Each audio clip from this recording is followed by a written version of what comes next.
بسم الله الرحمن الرحيم، والحمد لله رب العالمين، والصلاة والسلام على سيدنا محمد خاتم الأنبياء وأشرف المرسلين.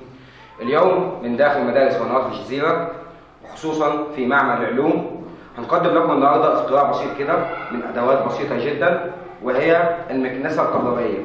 نقدر هنعمل مكنسة كهربائية من أدوات بسيطة جدا يا شباب. أولا عايزين نتعرف على الأدوات اللي عندي، تمام؟ أول شيء عندي إيه؟ زجاجة. تاني شيء علبة غازيات فاضية، تمام؟ وقطعة من الشاش، عارفين الشاش؟ وموتور صغير كده، عارفين الموتور بتاع الألعاب؟ وموتور، وقطعة خرطوم صغيرة، تمام؟ وسيخ حديد صغير كده، تمام يا شباب؟ طيب هنبدأ بسم الله كده. أول خطوة عندي الزجاجة دي هبدأ أقصها نصين، أقطعها إيش؟ نصين كده يا شباب. اصبحت عندي الزجاجه قطعتها ايه؟ نصين. الازازه اتقطعت نصين. هبدا اجيب علبه الغازيات الفاضيه واقطعها هي كمان، بحيث دلوقتي انا طلعت قطعه صفيح من علبه الغازيات. هعمل دائره كده وابدا اقسم الدائره بتاعتي بالمنظر ده كده.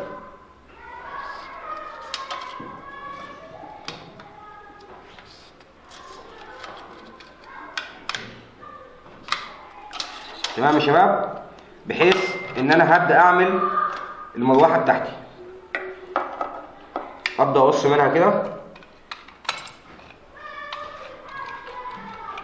تمام يا شباب. بعد ما خططت الدائره بتاعتي كده، هبدا اقص الدائره بتاعتي اللي انا هعمل منها الايه؟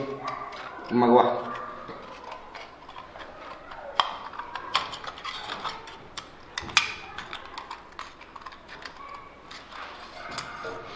تمام يا شباب معايا.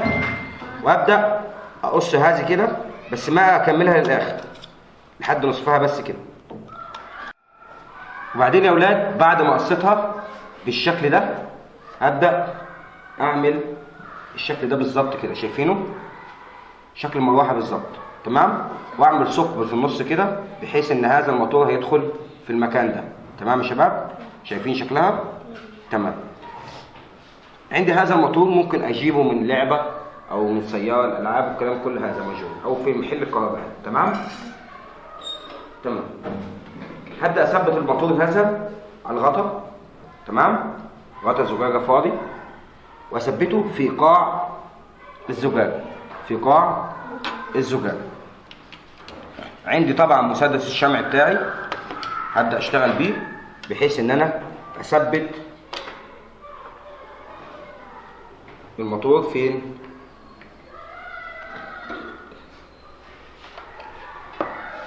اثبت الموتور فين يا شباب؟ بالشكل ده كده، شايفين؟ تمام كده. وابدا اثبت برضه بمسدس الشمع، اثبت الموتور في قاع الزجاجه. الخطوه اللي بعد كده يا شباب، ثم نقوم بثني هذا السيخ بالشكل دائره، بحيث ان قطرها يكون هو نفس القطر بتاع الايه؟ الزجاجه، بالمنظر ده كده.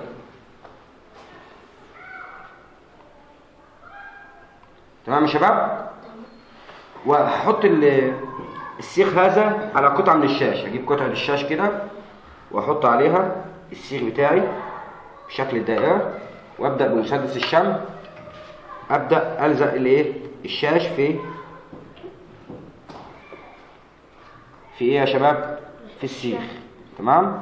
دي هتبقى المصفى بتاعتي، المصفى اللي هتمنع وصول الزباله والقمامه الى الموتور. تمام يا شباب. في النهايه يا شباب هتطلع لي المصفى بالشكل ده كده. بعد ما لزقت الشاش على السيخ وبدات اقص الزيادات بتاعتي، بقت هذه المصفى ابدا احطها كده. طب ايه اللي هيثبتها هنا؟ هبدا اجيب دبابيس صغيره، دبابيس مثل هذه كده، شايفينها؟ دبابيس بتاع المكتب، وابدا احطها بنفس المستوى في الاربع جناب، واحط هذه المصفى بحيث ان هي تحمل المصفى بتاعتي بالشكل ده، شايفين؟ تمام. المروحه بتاعتي بعد ما ثبت الموتور في قاع الزجاجه هبدا اركب المروحه بتاعتي على الايه؟ على الموتور.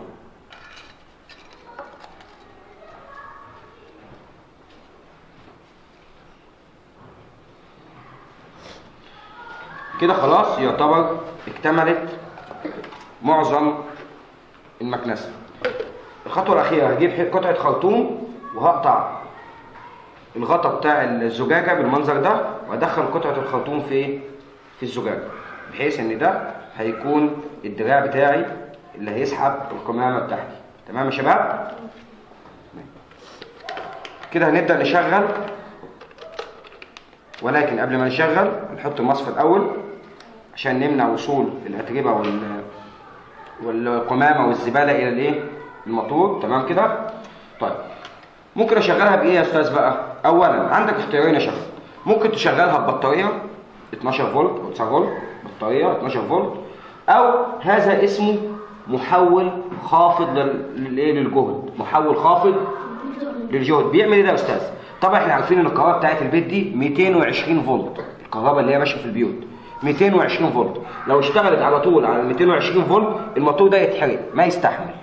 تمام معايا؟ فده بيخفض لي، بينزل لي من 220 فولت ل 12 فولت. تمام؟ طيب هنبدا بقى نوصل، او ممكن توصلها ببطاريه على طول.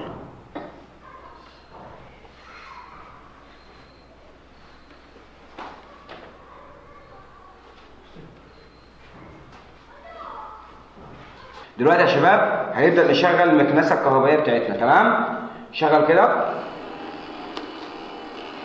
اول ما نحط الخرطوم هيبدا يشفط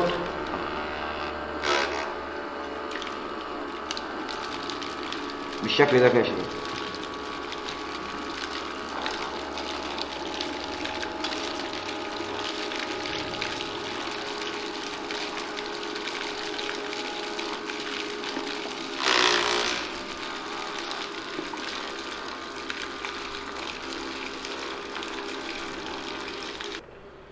النهارده الحمد لله بفضل الله شفنا تجربه عن المكنسه الكهربائيه وصناعه مكنسه كهربائيه بادوات بسيطه جدا، وتشجيع للطلاب على روح الابتكار وروح الاكتشاف، وان هو يبدع وانه يبدا يشتغل بيده ويعمل حاجات ويصنع حاجات بيده.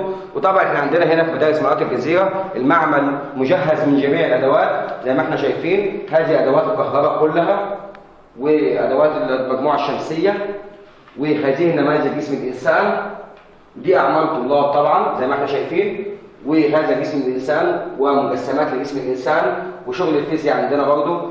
كل شيء الحمد لله خاص بماده العلوم موجود عندنا الحمد لله. وهذا بدعم الحمد لله قائد المدرسه الاستاذ عادل عبد الله العنزي.